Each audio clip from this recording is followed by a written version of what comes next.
I haven't seen you run as well as that for a long, long time. I haven't seen you go onto the track looking like you're going to do something for a long, long time. Tell me what you've done to put yourself back into that kind of shape.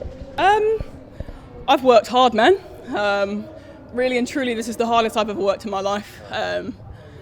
It's been a long journey. I don't think that's a surprise to anyone. It's been a lot of setbacks, and I think really they've just made me stronger and more hungry to kind of get back on that world stage and get back to performing. And I think, like you said, I think people can see now that I'm back into that mentality, and I think those performances will follow.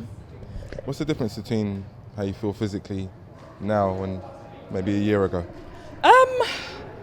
I've lost a lot of weight. I see that. Yeah, last year was hard, man.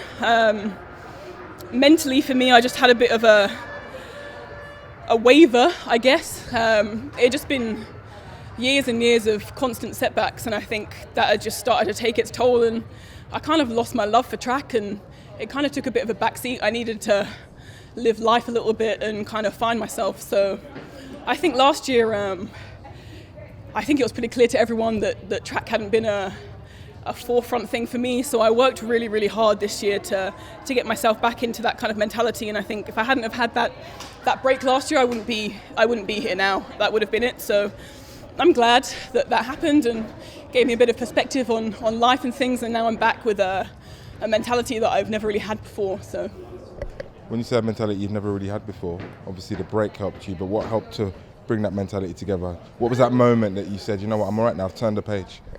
I think I kind of, it's going to sound very cliche, but I found myself, I think in the past I've really struggled with people managing me and kind of telling me what I should do, and I think as someone that's successful when they're young, that's bound to happen, and everyone wants to guide you and protect you, but I think I had to kind of do some learning for myself really and take a step back and decide what I wanted. And I think the change this year is that I decided I wanted this instead of others deciding for me. And yeah, that's given me a hunger that I've never really had before, and I think that's going to come through and really show my performances going forwards.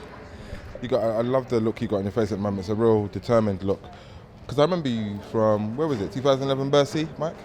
Yeah. Bercy, France, and you was the hot young and transitioning from juniors to seniors. A lot of pressure, and you dealt with a lot of pressure at the time, and you have done over the years.